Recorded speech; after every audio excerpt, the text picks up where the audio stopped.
Welcome to the Living Superhuman Fitness Podcast, where we take you inside our gym, Crossfit Palm Beach, each week. It's here that we are creating new superhumans every day, transforming people's lives, helping them reach a level of health they never knew possible. We strive to answer your most burning questions on fitness, health, nutrition, training, motivation, mindset, lifestyle, and more. If you have a question, please email us at info@crossfitpalmbeach.com. You can also learn more on our blog, livingsuperhuman.com. And if you have a moment, we'd love a review from you on iTunes. All right, it's time. Let's stop being average and start living superhuman.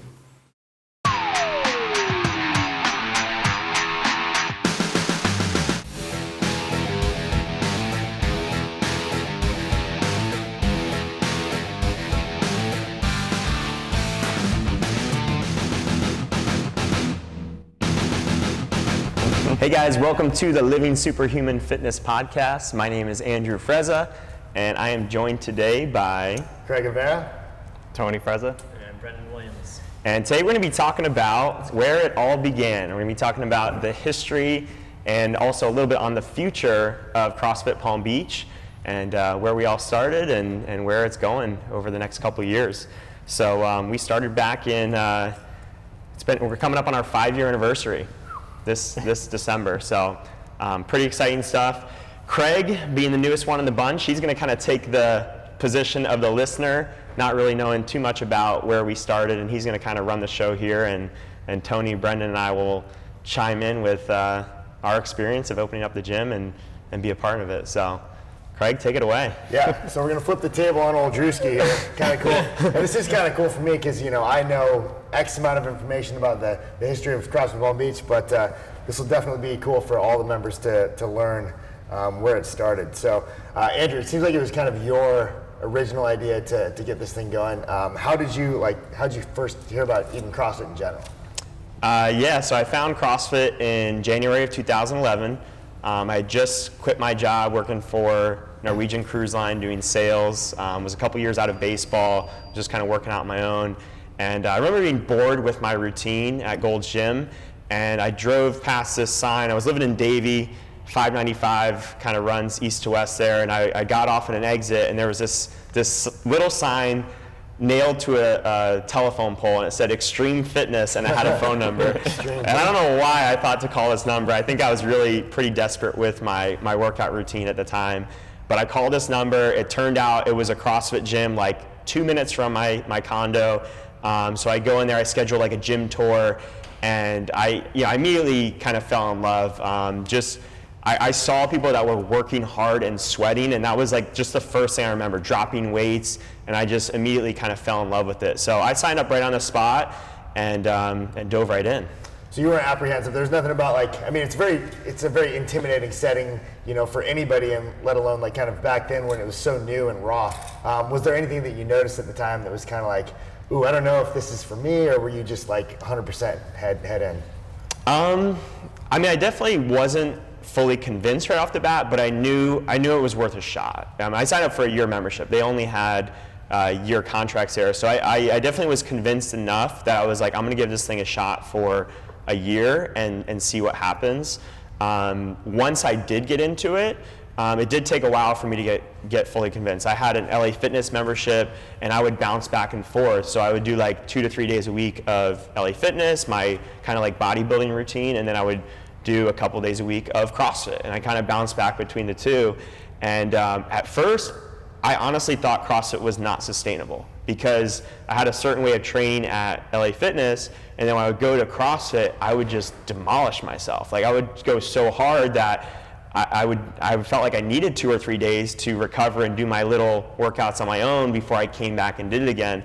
Now that I know more from a coaching perspective, I kind of realized like what was really happening is I was very strong and powerful from being a baseball player, lifting weights my whole life, but I had no idea how to like pace a workout and attack a workout. So I would just put myself into a hole 2 minutes into a 20-minute workout, and then it was just trying to dig myself out for that period of time. So eventually though, I got to the point where I would walk out of LA Fitness and be like, what the heck did I just do with my last hour? And then I would have this sense of accomplishment after CrossFit. And I think that sense of accomplishment was really what kept me going back, even though I still had that idea in the back of my mind, like, is this something I could do my whole life? And I wasn't sure. I wasn't sure at that point, a few months in.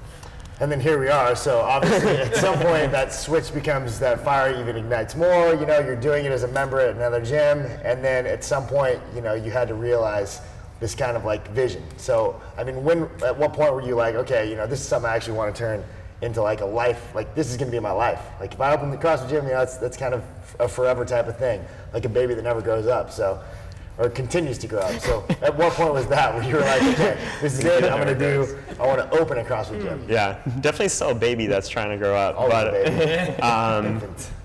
You know, I think like obviously a couple years out of college, it's kind of a tricky time for everybody. You're trying to find what's going to fit for you. And, you know, like on the professional side, I had a lot of success at Norwegian Cruise Line doing sales. I loved the job, actually. I enjoyed like the perks of being able to go on cruises. And then I opened up a business. I knew I wanted to open up my own business at some point. So I was doing this business called Sport Court with a friend of mine, and we would build basketball and tennis courts, and he kind of handled the construction side. I handled the sales and marketing side. And we had, like, in only 6 months, we had a partnership with the Miami Heat. We were setting up a court there. So we were doing well with it, but it just, like, in both jobs, I felt like this is not it. This is not fulfilling for me. And I'm very quick to, like, I dive into stuff quickly, but I also quickly assess, and I can dive right out really, really quick as well. So as I'm bouncing around through these different professions, I had known Nikki. We'd been dating about 8 months, and she has this spontaneous personality. She's like, I want to live in London. She had a friend that was going out there. She's like, I want to move to London.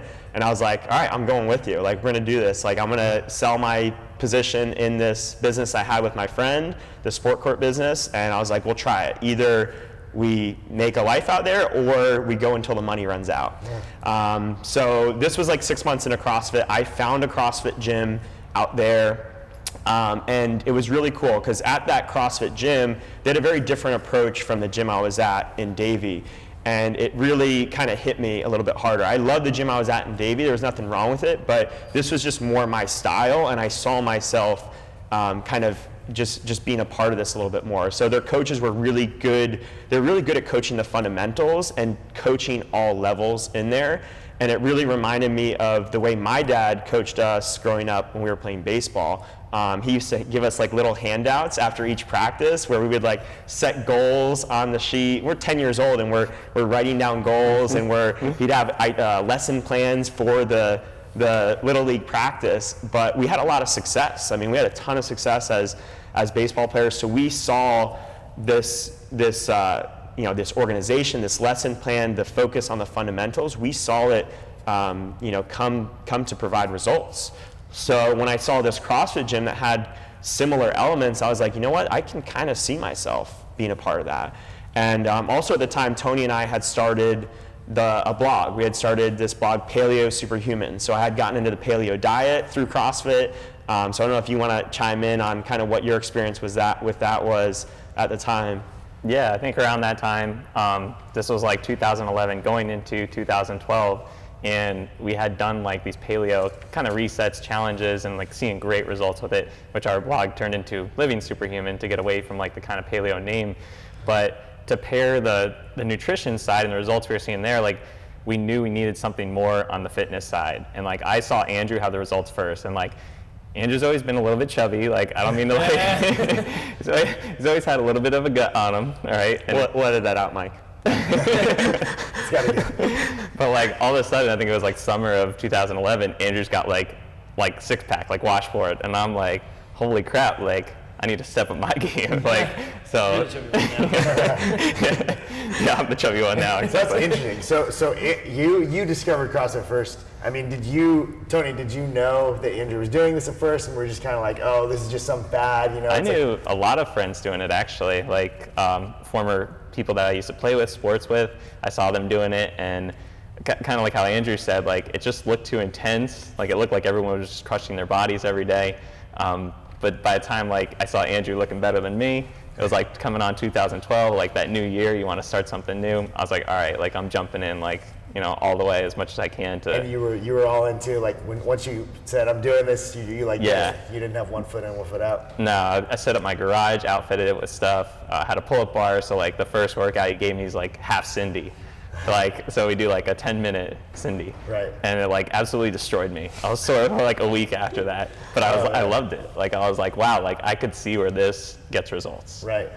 So Yeah. then there was like that cohesion. And then, so you guys decided you want to do that. Were you coaching anywhere else at the time, or was this your first, coaching position was as an owner as well? So I'll kind of guide you into that. So we were a couple months into London. We had a little bit of success with the blog. We were able to experience what it was like to begin helping people and get results. Like we had people that I went to college with, like there was a female tennis player that just happened to see like some of the stuff we were posting on Facebook, and she became one of our first like transformations. This was something I didn't even talk to in college, but Facebook was starting, so you have 1,000 friends that can see stuff that you post, and I was like, wow, this is really cool that I could help someone that I never really had a relationship with, but I can now help them with their health and fitness. I was liking the coaching that I was getting, and then there was kind of this third piece where for some reason I remember this is always in the back of my head, I wanted to open up my own gym. That was just like a subtle goal that I had. Being around my dad who's an entrepreneur, I was like, this would be something that would be cool to do. And when I found CrossFit, it kind of brought that to life. So you have all these things kind of converging. So the money began to run out in London.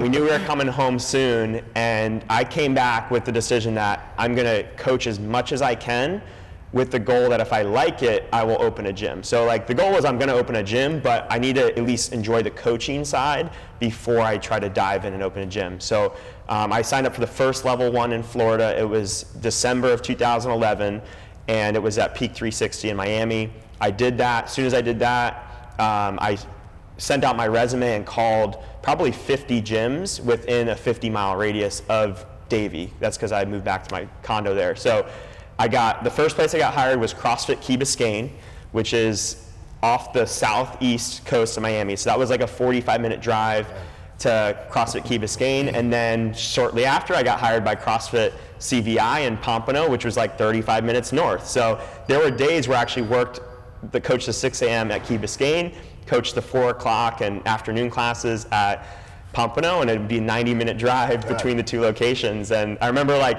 a couple of times the owners of one gym would ask, oh, I heard you're coaching at this other place, where are you at? And they're like, there's no way you're coaching at that other gym. That's like, it'd be like someone saying they coach at CrossFit Palm Beach and then like this gym in Orlando. You just couldn't fathom that they'd be commuting between these two locations. So and then I ended up finding one more coaching job. I dropped the Key Biscayne one so I could coach a little closer to my house at CrossFit Siege in Miramar. And it ended up being really good. I enjoyed all the jobs, coaching jobs. I enjoyed all the gyms I was members of, but it was a great experience for me to be a member at 2 different gyms and then to coach at 3 completely separate gyms before then deciding that we definitely wanted to open CrossFit Palm Beach. Which it also seems like a smart, just business side to see all different aspects. Like you go to A, B, and C CrossFit gyms, you're going to pull different things from there, which I'm sure you like some ideas from others, and you guys were like, we don't like this, but we like how this gym does that same principle. So it's kind of nice. You got kind of a smorgasbord, well, hors d'oeuvres from each one that you could draw from. That's exactly what happened. Yeah. So during this time, I am talking to Tony and my dad like nonstop, like you guys got to get into it, and they were living in Jupiter. I was about an hour away in Davie, so I didn't really necessarily think that we were going to open up a gym together, but I was just like, this is something you guys are going to like I know you're probably bored with your Gold's Gym routine just like I was, like try it out, I think you'll like it. And then I had them, when they would come visit me, we would look at spaces together. So my thought process was, I worked at this Norwegian Cruise Line office in Sawgrass, so I'm going to open a CrossFit in Sawgrass because I already have relationships with people that are making good money. They can afford it. If I can find a location that's like within a mile of that, plus it's a really like up and coming area, there were no CrossFit gyms at the time, I was like, we'll do it. So I remember looking at a couple locations there, and my goal was, okay, like start small and let's build it up. And then, Tony, I don't know if you want to talk about where you kind of came on board and where my dad came on board as well. Yeah, so we joined Hard Exercise works here in town. Because Andrew said, like, yeah, you're doing it in your gym, doing awesome, seeing results, but like you got to see the community side of it to like really feel this and want to do this with me. Right. And so once we saw like the community side and see like how it was back like to team sports again, and we felt that, we're like, okay, yeah, like we see what you're talking about, like we want to do this with you. And it just happened to work out that this building came available, or these buildings came available. We went back and forth on like negotiating the prices and stuff, and like there was a point where we thought, you know, we both walked away from the table and it wasn't going to happen. And then all of a sudden, the owner of the furniture store here came back to us and was like, look, like this is what I got to get out for, like let's make it happen. And it happened somehow. So you were looking at one down further south. That one kind of fell through, or this one popped up first, kind of combination of both type of thing? I think it was really my dad stepped in and kind of made it happen. I was pretty convinced I was going to open one down there, and my dad sort of made an offer that I couldn't refuse, which was, if we find something up here, will you move back home and we'll open this thing together? And you know, he found great location here which was Brown's Furniture, and you know, I really couldn't pass up the opportunity to move back home, you know, and open the business together as a family, and then also to have my dad as kind of a resource to, you know, help us business-wise, but also financially, and be fully on board because he's, you know, a part of it, not just helping me out because, you know, he knows it's something I want to do down south on my own. So it made a big difference. And it's cool. Then you get that kind of serendipitous, you know, family effect, full circle. You know, travel the world literally to London, and here you are back in your hometown. So I know a lot of you guys' high school baseball buddies and people that you knew and grew up with are members at the gym, which is, I mean, how do you beat that? It's pretty. Yeah, we went from thinking like Andrew was like gonna move like across the Atlantic Ocean and we might not see him as like we're having kids and stuff, to like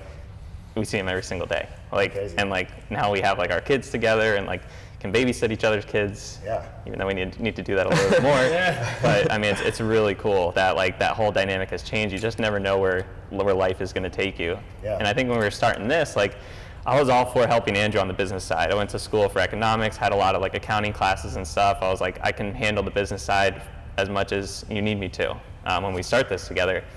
And it wasn't until I did my level 1 in August of 2012 where I just had the most amazing like seminar staff that like it changed me. Like I was like, I have to coach this. Like I can't just be like a kind of a fly on the wall. Like I kind of watch it happen and like just run things. I need to like be in the everyday of it. You know, I had J Mac, who goes to our gym. Shout out to J Mac.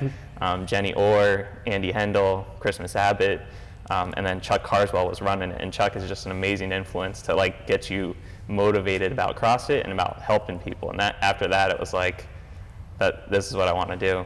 So I guess saddle backing off that, what were you doing prior to learning about CrossFit? What was your kind of, you know, life before CrossFit, I guess, in the gym? What did that look like? Take us like a day in the life of Tony. It was benching twice a week, you know, Gold's Gym. Sure. So, I mean, then it was getting stale. So definitely needed something to, you know, do something different.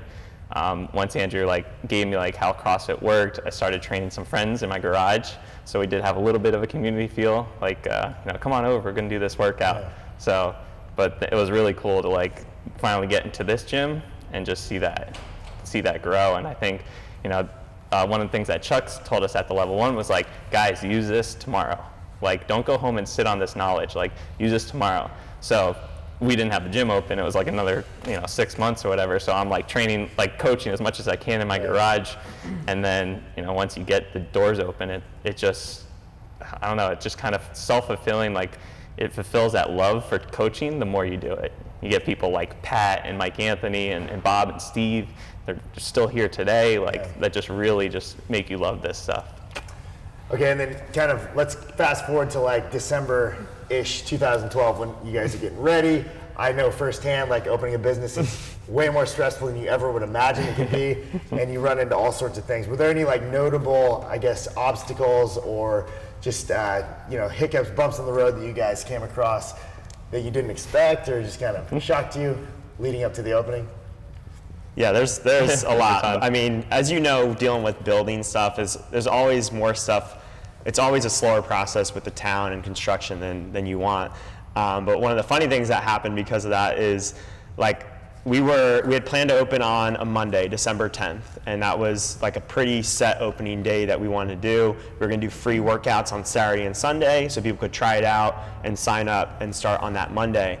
And it must have been the Wednesday before, Tuesday or Wednesday before. Literally, we had no flooring, we had no equipment, there was no rig up. We still had painting we needed to do. Like, the place looked like a pure construction zone. And we had people coming in to inquire about memberships because the sign was out front. So there's people like asking, can I, this sounds like a great idea, let's sign up. I remember Steve Walker came in and it's like, yeah, he's like, when are you guys gonna open? We're like, we'll be doing some free classes this weekend, we'll be open by Monday. He's like, what do you mean? Like, how are you possibly gonna be open if you don't have, any of this stuff? So that was cool, but once you have that stuff, as you have the manpower, you can put it up pretty quick. So we did open on time, and a lot of the people that started with us, that first like special that we had, a lot of those people are still with us, which is really cool that they've stuck with us along the way.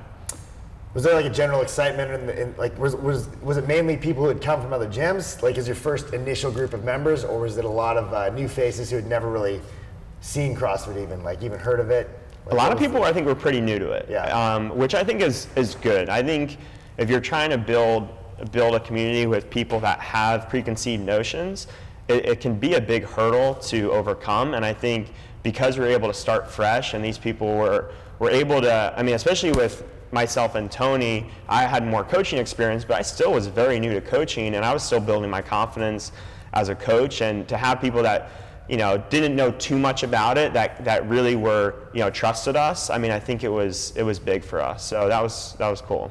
So we'll get to we're gonna get Coach B was the first hire. We'll get to that in just a second. But right before that, so before Brandon, was it just you guys doing all the coaching? Like, how did that go? How was the? Yeah, so we had Shannon, my wife, and Nikki, Andrew's wife, and they were both like all in with us, and this was a passion project really to start it for all of us. So every waking hour you're thinking about that. Yeah. And I remember we would switch off some mornings coaching, but all the nights we were all here from 4 p.m. to 7:30 or 8:30, whatever it was.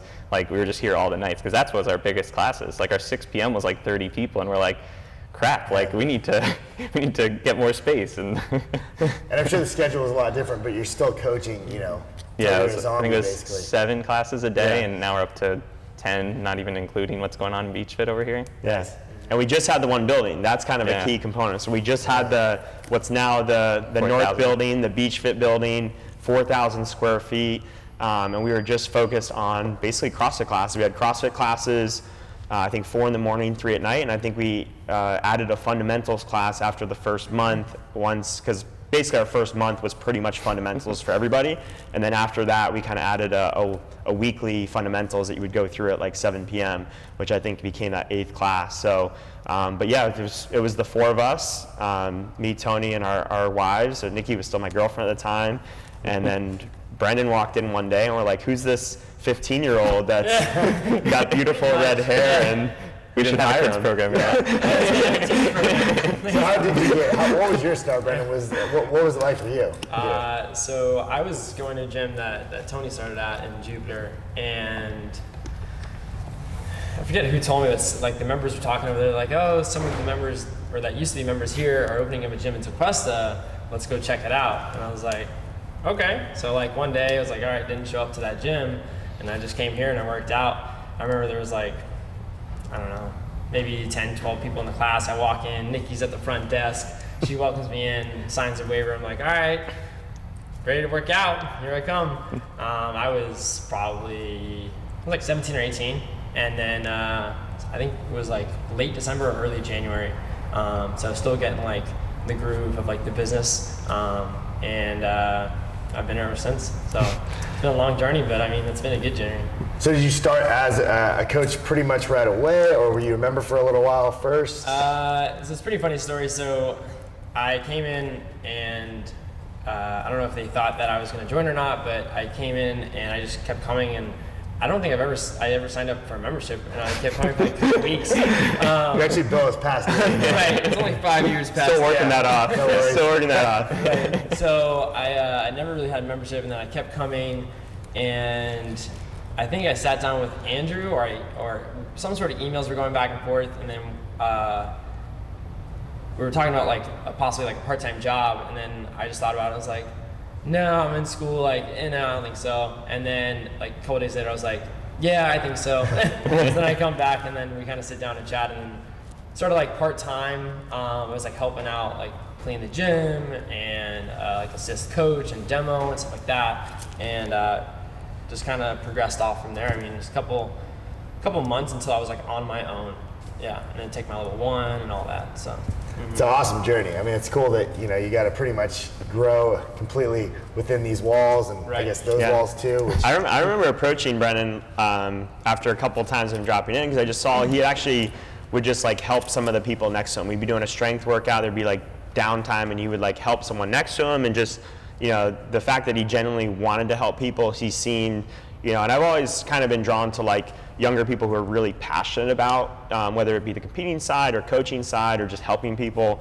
I just for some reason like that. So I saw that in Brendan, and we started talking, and then as he kind of said, I think he kind of like maybe turned it down at first, and I was like, well, maybe it could be like a real thing rather than just a part-time thing, and I think that's kind of what changed from your end. So. yeah.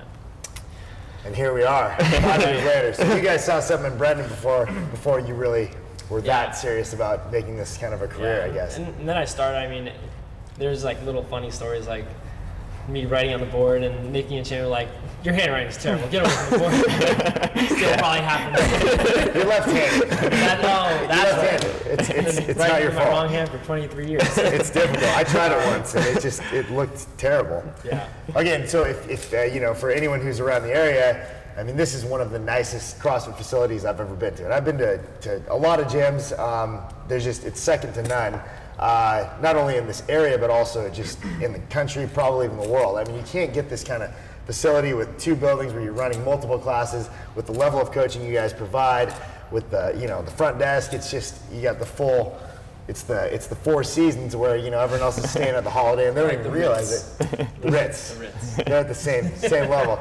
So at what point, this was the original 4,000 square foot kind of entity, and then at what point, how did you guys acquire the main building? I guess the south building next door. Yeah, so we had to buy both buildings from the start. Day one, I'm not selling. We wanted to buy the small one, and it wasn't going to happen.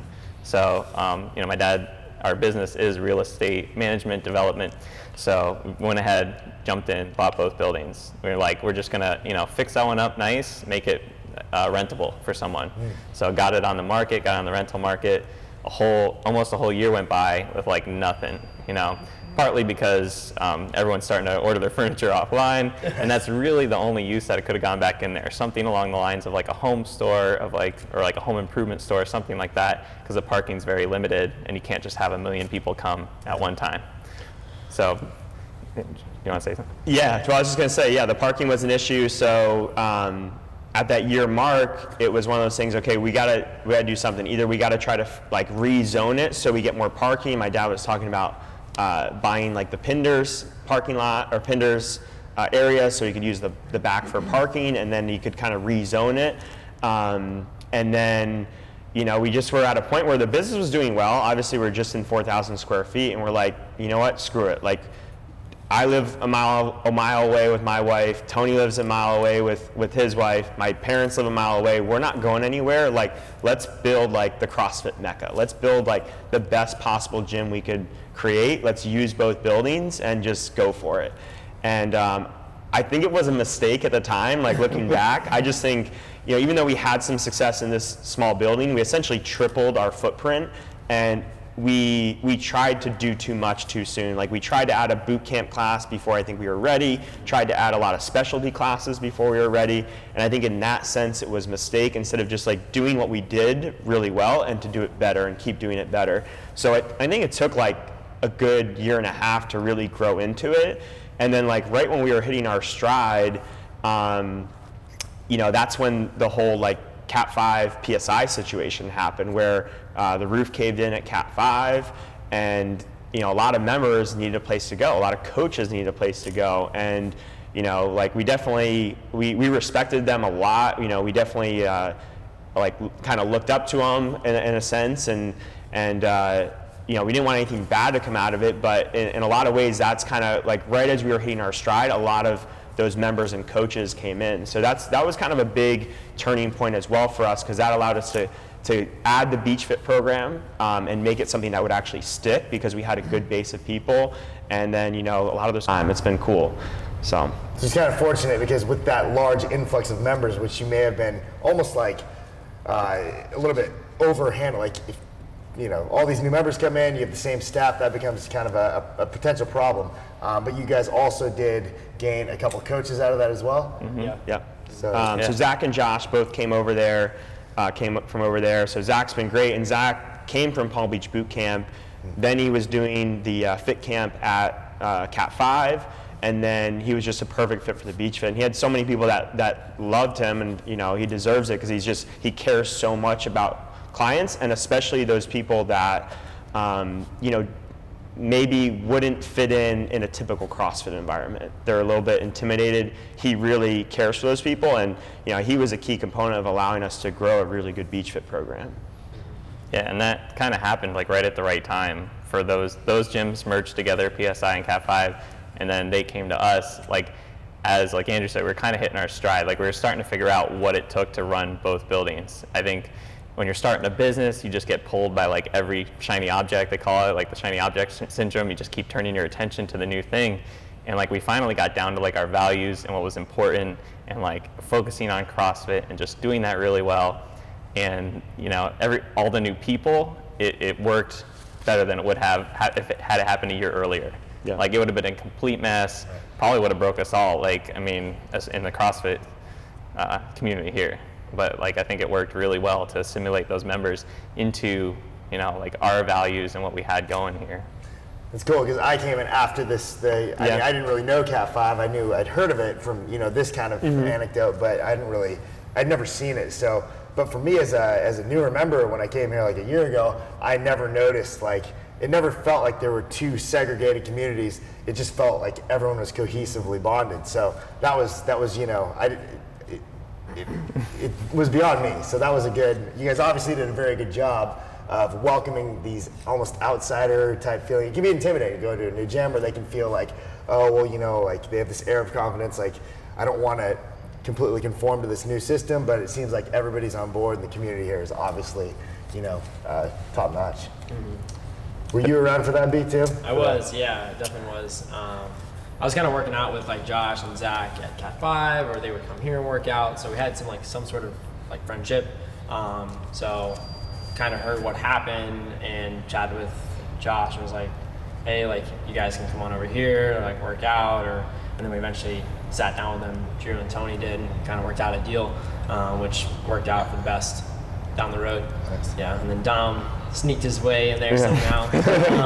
No. I kind of hinted at Dom that we were looking for a coach, and then he just fit really well. Yeah, and then I think that momentum, it enabled us to then add, people like Whitney and Craig and Rose, and have something that you guys could see as something as a really great thing. Whereas if you had maybe come in 2 years ago or 3 years ago, you may not have felt that same thing. So it was, those things kind of worked out really well for us. I don't think you guys are giving yourselves enough credit though, because it's funny. Rose has been coming. She's a coach here now, and she's my girlfriend, and she's been coming with her family down to Palm Beach just to vacation, because their family owns a property over here. So their family lives in Pennsylvania, but they'd always come down for basically a vacation. And so she dropped in here every year several times. So when we were thinking about moving from Oregon and California to here, she was like, oh my God, we already have a CrossFit gym. I know, I've been there. CrossFit Palm Beach is amazing. And then she came in one day and she was confused. She was like, wait, is this a new building, or what's going on here? And so she kind of in spurts got to see that development one day out of the year at a time, but she got to see it nonetheless. And obviously, even in the beginning, she was hooked and drawn to come back year after year. So even from just the small building, you guys must have been doing something right. I'd like to think so. Yeah. And then, so now they're obviously both very big programs. We have big problems in both buildings. Yeah, we have big programs going on both sides. We have some very dedicated beach fitters who, just do beach fit, and that's what works for them. And I think that's phenomenal that they have that option. What are kind of the future goals for both of these programs? So I think, we do want to continue to grow. We do think there's more opportunities to optimize the space, add potential new programs or specialty programs.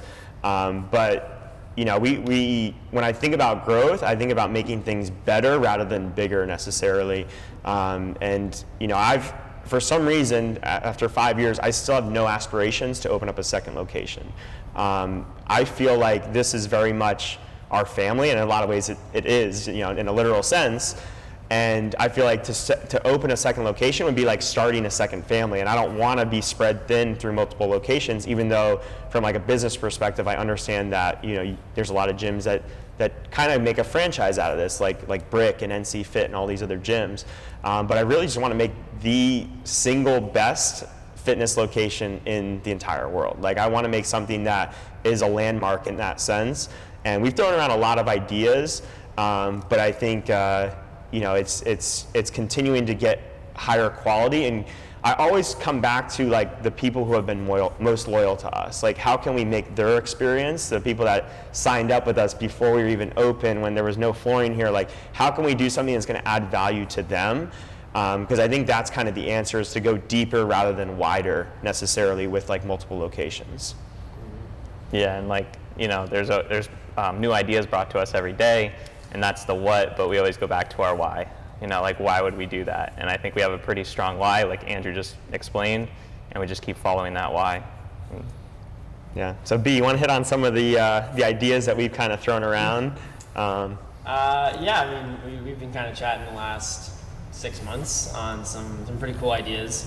One is kind of linking buildings to an extent, possibly having like a third section, kind of like right over in this alleyway, kind of like a third room, possibly for like competitors. A lot of other different routes we can go as far as what personal training, open gym, right, stuff like exactly. that. So just kind of extra space, which is always good. That might be something soon down the road. We're not promising that, but we'll see. Talk about what else do you got? We talked about potentially doing this as like more of a full wellness center. Like, we already have, your wife Sarah does massages in here. So potentially having like a lot of gyms do like a recovery room where they do like Normatec recovery boots, saunas, steam rooms, stuff like that. Stuff that might be stuff you see at a more traditional gym, but definitely approaching it from like what's the best way to kind of recover from some of these hard workouts that we're doing in the gym.